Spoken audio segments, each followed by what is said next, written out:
Hey, what's up, GVA? My name is Batman, and today I'm bringing you some Bad Company 2 gameplay. This is going to be some tank action. I'm basically going to show you what I consider to be strong co-piloting in the tank.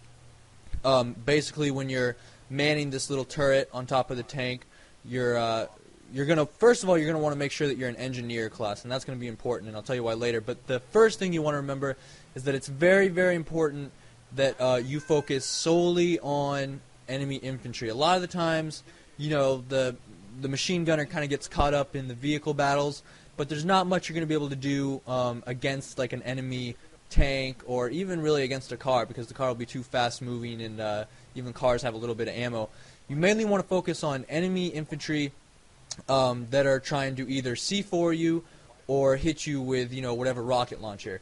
And that's going to happen. If you're good at using this tank, if you and your partner are using the tank effectively, if you're a good duo, you're going to piss a lot of people off, and a lot of people are going to come at you with C4 and rocket launchers, and it's your job to protect the tank. It's very hard if you're using a tank by yourself, you don't have a partner in your machine gunner, it's very hard to stay alive because you can't constantly look out for, C4 runners, or like right here, you see this guy just sprints up at us with C4. I got to take him out real fast. You have to be able to do it very, very quickly, very effectively. You have to be very alert. This guy's trying to shoot rockets at us, so I'm shooting up there. I call him out on my, I call him out on the microphone. I'm like, hey, we got two guys up in these buildings, and so we managed to take them out. And then you see immediately, as soon as we start taking damage, I get out and I start repairing the tank. And it's very important that you're able to do that, because your tank is going to sustain damage. You are going to get shot if you get into a tank-on-tank engagement. If you're in your tank and you end up fighting another tank, you are going to get very badly damaged. And it's important that you're able to get out and, essentially revive the tank while your partner is able to stay in the fight and keep you defended. Whereas if you were just piloting your tank by yourself, or driving your tank by yourself, I don't know if you call it piloting, and you'd have to get out and repair, then your tank is all of a sudden immobile. People can just like come in and jack it and steal it, whether that's, your team can steal it from you, the enemy team, God forbid, can steal it from you, and it can be very bad. So it's important to have a good team, or not a good team, but a good, dynamic duo, Batman and Robin, and work together in this tank. Tank, or vehicle play in general, is going to require a lot of teamwork and strategy, whether you're in a tank or a car or a helicopter. It's going to require a lot of teamwork, and that's kind of the focus point in Battlefield, is that it's all about teamwork. And that's kind of why it doesn't sell as much as Call of Duty. That's why it's not as popular as Call of Duty, is because you can do the lone wolf thing in Call of Duty. You can perform by yourself and still carry a team by yourself with your kill streaks, in Call of Duty. But in Battlefield, because the teams are so large and because the objectives are very hard to capture, and there's vehicles, it's just a much more team-oriented game. You're going to want at least one other person that you can roll with in this game if you want to get the most out of your Battlefield experience. And I say these things, obviously Bad Company 2 is a very old game. Not a very old game, but it's old enough to the point where people aren't really playing it. Tips for it are obviously irrelevant. They don't really matter. But you're gonna see a lot of these same things reoccur in Battlefield 3. This was me and a couple of my buddies just playing a couple days ago, and we were just getting ready for Battlefield 3. And when Battlefield 3 first comes out, we're gonna be big in the vehicles, because vehicles allow you to pad your stats. When you first start out a game, in those first 2 weeks, you really want to build a base for your stats to kind of build off of.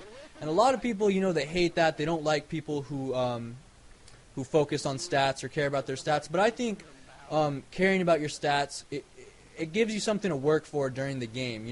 Whether you're working for a win-loss ratio or a kill-death.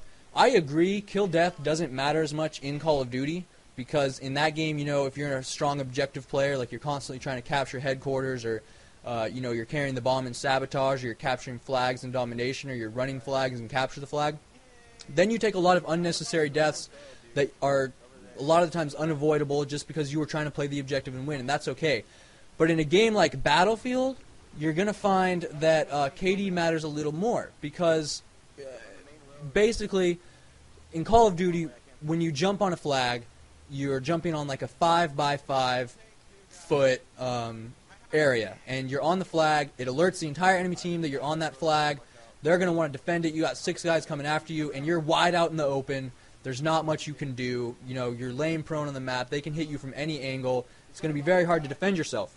But in a game like Battlefield, the objective, it's generally going to be in like a house, or if you're trying to capture a flag in Conquest. You know, if you've played Battlefield, the zone in which you can capture the flag will sometimes span several buildings. And so it essentially turns it into like a little mini game of search and destroys. You know, you're trying to cap the flag, and if the enemy's in that area with you, it works the same way it does in Call of Duty, where the flag will just not move. It won't change to either direction. If it'll just stay, it'll stay in whatever faction it's in if 2 people of the opposing teams are in the zone.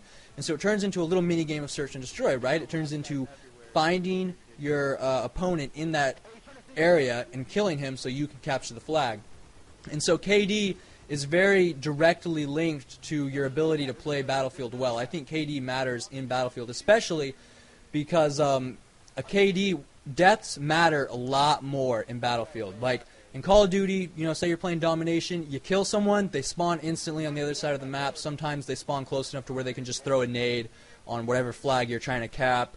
There's no respawn time generally, and you know, yada yada. But in Battlefield, every time you kill someone, you're doing a couple of things. One, if you're playing Conquest, that means they're losing they're losing one of their tickets. That means they're starting to lose the game faster. If you kill more and more enemies and they kill you, they lose the game. It's that simple.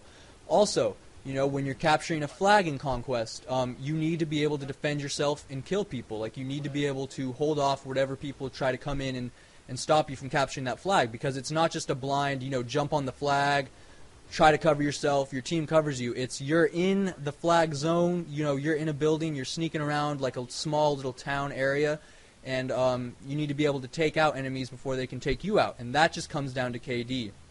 Secondly, or thirdly, I don't know what bullet I'm on, you know, you can spawn on your teammates in this game. So if you kill someone, not only have you killed them, but you've prevented their teammates, their squad mates, from spawning on them, so you're pushing back the enemy front line. Kill-death ratio matters a lot in Battlefield, and I think people kind of overlook that. You can overlook it in Call of Duty, don't think you can overlook it in Battlefield. And so, right here, I just figured I'd show you good tank gameplay, and this is what you're going to want to use in the beginning of Battlefield 3 to kind of pad that KD ratio, you know. But also it's important to remember that vehicles are a very, very, very big part of Battlefield. You know, that's the main reason that I'll pick up Battlefield and I'll play Battlefield. The gun-on-gun action in Battlefield, you know, it's not bad, but it's not necessarily significantly more fun than Call of Duty. You know, it's probably on that same level, on the same par, apples and oranges type of thing. But the vehicle combat in Battlefield is much more superior than Call of Duty. It's a lot more enjoyable, it's a lot more intense, it's a lot more action-packed, a lot more fun. You know, and you just get in these fights like you see me getting in here, you're fighting helicopters, it's a lot of fun. But in Call of Duty, you don't have vehicle combat at all. I mean, you can kind of say you do with the kill streaks, but really that's just, you know, helicopters beating the shit out of little kids on the ground. It's not really vehicle combat, it's just you know. But yeah, you know, I mean, if the word on the street is true, vehicles are going to play an even bigger role in Battlefield 3, especially because you're going to have the addition of fighter jets. You know, I don't even know how that's going to work out.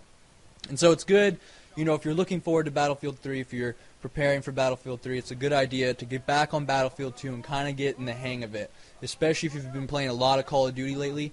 Call of Duty will screw you over once you switch over to Battlefield, because it's, you know, you really need to slow down your play style when you switch from Call of Duty to Battlefield, and sometimes it's kind of hard to do.